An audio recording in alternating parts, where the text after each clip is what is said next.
Hello guys, welcome and welcome back to the vlog. Happy to be here with a brand new video. So part 1, part 2, part 3 ன்னு சொல்லிட்டு ஒரு 4 பார்ட்ஸாக வந்து நம்மளுடைய old புல்லட்டோடைய service, அதாவது oil service வீடியோஸை போட்டுக்கிட்டு இருக்கேன். So you can watch part 3.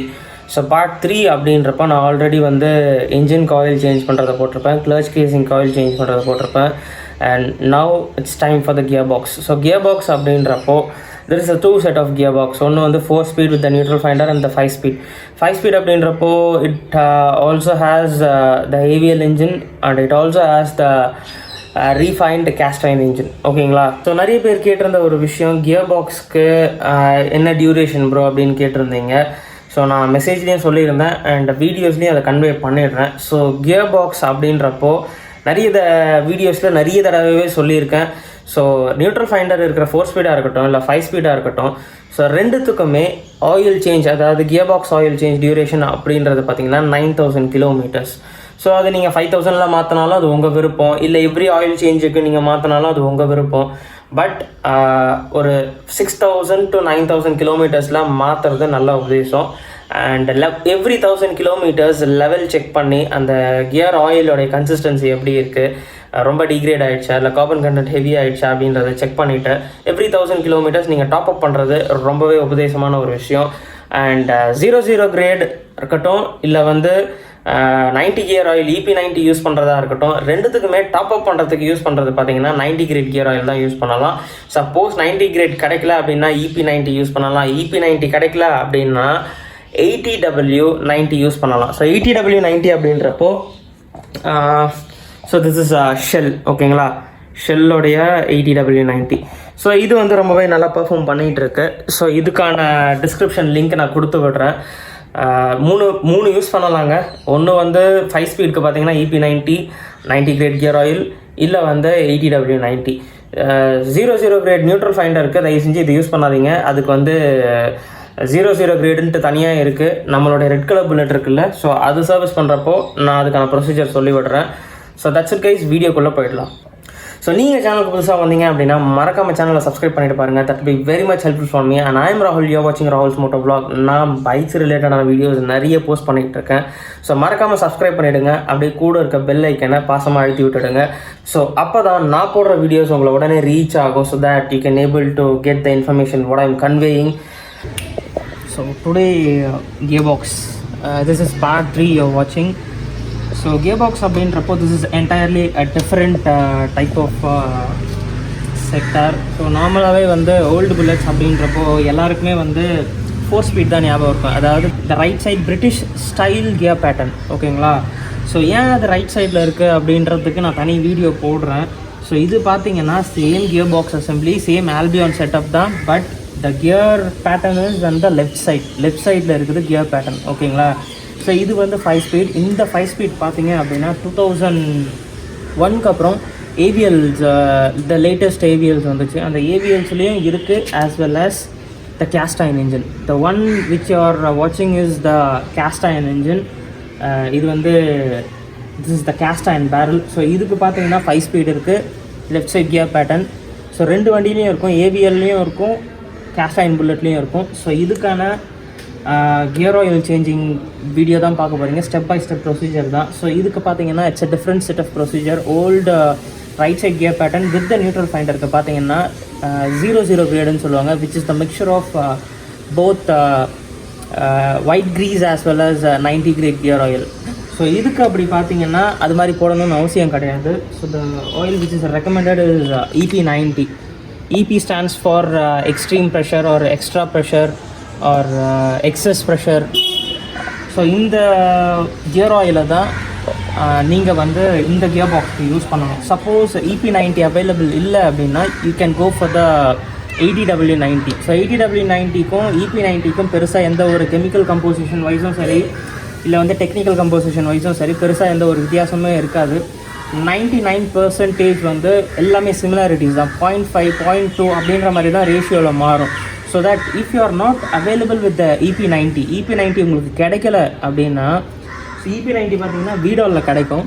Suppose உங்களுக்கு EP90 கிடைக்கல அப்படின்னா you can go with the 80W90. So 80W90ல் ஃபேமஸாக வந்து நல்லா பெர்ஃபார்ம் பண்ணிகிட்டு இருக்கிறது பார்த்தீங்கன்னா இட் இஸ் ஷெல். ஸோ அதுக்கான டிஸ்கிரிப்ஷன் லிங்க்கும் கொடுத்து விடுறேன். Let's get into the procedure.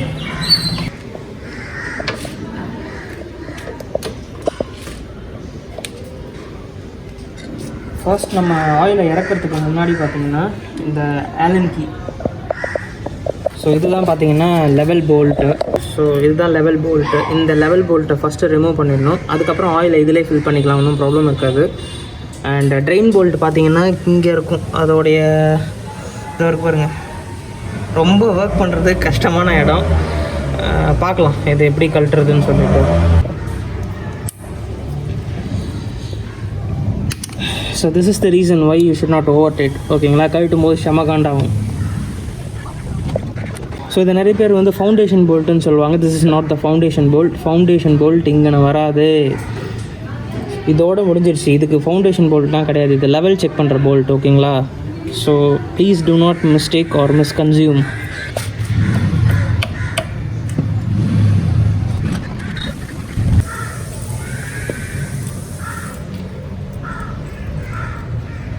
So இது ஒரு டஃப்பான இடத்துல தாங்க இது லொக்கேட் பண்ணியிருக்காங்க. இதை கலட்டுறதே ஒரு பெரிய சாமர்த்தியமான வேலை தான் இது.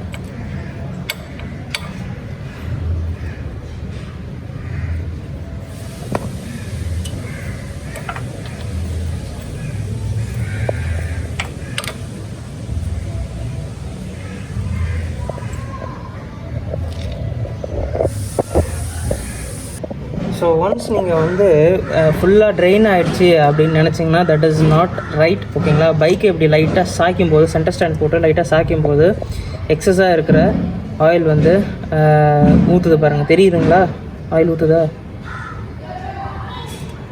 ஸோ இது மாதிரி ஒரு 5 minutes வச்சுருங்க. பேலன்ஸ் இருக்கிற ஆயில் அப்படியே கொஞ்சம் கொஞ்சமாக சீப் ஆகிடும். ஸோ போல்ட்டில் வந்து வாஷர் இல்லை அப்படின்றப்போ, என் போல்ட்டில் வாஷர் இல்லை, காப்பர் வாஷர் எங்கே போச்சுன்னு தெரியல. ஸோ அதனால் வந்து நான் டெஃப்லான் டேப் சுற்றிக்கிறேன். ஸோ டெஃப்லான் டேப் சுற்றினா ஒரு கொஞ்சம் க்ரிப்பு கிடைக்கும். அப்புறம் அந்த தேயுன்னு சொல்லுவாங்கள்ல, ஆக்சுவலாக இது எல்லாமே அலுமினியம் கேசிங் தான். இது எல்லாமே அலுமினியம் கேசிங் தான், எக்ஸப்ட் திஸ் பார்ட். பேலன்ஸ் இருக்கிறது எல்லாமே அலுமினியம் கேசிங் தான். ஸோ அந்த அலுமினியம் கேசிங்கில் தேயறது, அதாவது த்ரெட்டுன்னு சொல்லுவாங்க, ஸ்க்ரூவோட த்ரெட்டுன்னு சொல்லுவாங்க, த்ரெட்டிங் தேயறது வந்து இட்ஸ் அ காமன் இஷ்யூ. அதை நம்ம ப்ராப்பராக மெயின்டைன் பண்ணோம் அப்படின்னா அந்த த்ரெட்டு தேயாது. அந்த த்ரெட்டு தேயாமல் இருக்கிறதுக்கு தான் இந்த மாதிரி டெஃப்லான் டேப்ஸ் போடுறது. அண்ட் லீக் இல்லாமல் இருக்கும். இப்போ லீக் தெரியாது, பட் ஓட்டிகிட்டே இருக்கீங்க, பைக் ஓட்டிகிட்டே இருக்கீங்க அப்படின்றப்போ ஒரு 2-3 months இல்லை ஒன்ஸ் டெஃப்லான் இது மாதிரி சுற்றிட்டு அழகாக உள்ளே போட வேண்டியது தான்.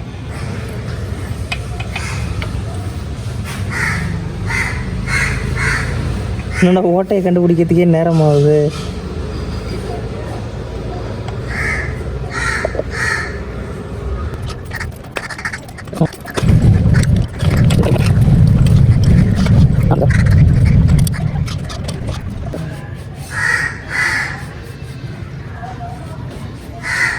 ஒன்ஸ் இந்த போல்ட்டை போட்டு முடித்த உடனே அங்கே இருக்கிற பழைய ஆயில் இருக்கும் பார்த்தீங்களா, இறக்குன ஆயில் கொஞ்சம் அங்கே சீப்பாக இருக்கும்.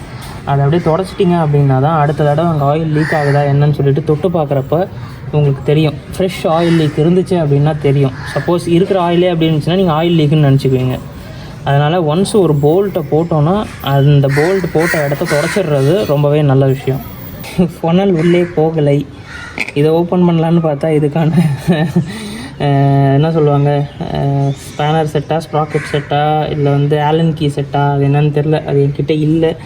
பட் பை காட்ஸ் கிரேஸ் இதுக்குள்ளே போகுது. ஸோ இதுதான் பார்த்திங்கன்னா லெவல் போல்ட்டு. ஸோ ஆக்சுவலாக கம்பெனி ரெக்கமெண்ட் பண்ணுறது 500 ml. ஓகேங்களா, you can able to see the 500 ml தான் இதுக்கான கெப்பாசிட்டி. இவ்வளோ தான் யூஸ் பண்ணணும். அண்ட் கரெக்டாக ஃபில் ஆகிடுச்சு அப்படின்றப்போ இந்த போல்ட் இருக்குது பார்த்திங்களா, இதில் வந்து ஆயில் வலியும். ஸோ ஆயில் வலியும் போது கரெக்டாக பூட்டிட வேண்டியது தான்.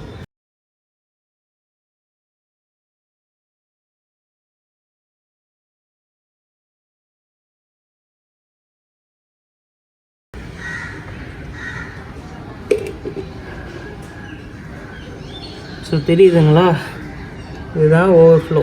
கரெக்டாக இந்த ஓவர்ஃப்ளோ வந்த உடனே அழகாக வந்து மூடிடுங்க. என்கிட்ட வாஷர் கிடையாது. ஸோ வாஷர் இல்லை அப்படின்றப்போ நீங்கள் தாராளமாக டெஃப்லான் டைப் யூஸ் பண்ணிக்கலாம். So there is nothing wrong in it.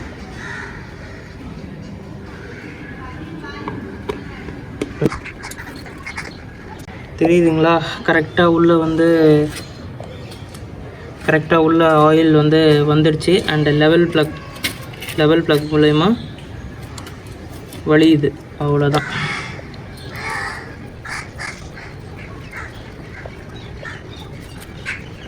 அவ்வளோதான். இதுக்கு மேலே ஓவரெலாம் டைட் பண்ணக்கூடாது.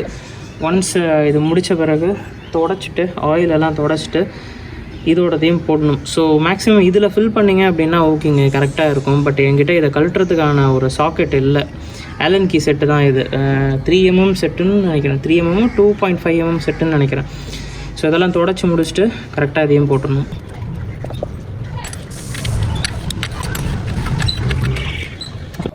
ஸோ நீங்கள் சேனலுக்கு புதுசாக வந்தீங்க அப்படின்னா மறக்காம சேனலை சப்ஸ்கிரைப் பண்ணிட்டு பாருங்கள். That be very much helpful for me. And I am ராகுல், யூ வாட்சிங் ராகுல்ஸ் MotoVlog. நான் பைக்ஸ் ரிலேட்டடான வீடியோஸ் நிறைய போஸ்ட் பண்ணிகிட்டு இருக்கேன். ஸோ மறக்காமல் சப்ஸ்கிரைப் பண்ணிவிடுங்க. அப்படியே கூட இருக்க பெல் ஐக்கனை பாசமாக அழுத்தி விட்டுடுங்க. ஸோ அப்போ தான் நான் போடுற வீடியோஸ் உங்களை உடனே ரீச் ஆகும். So that you can able to get the information what I am conveying.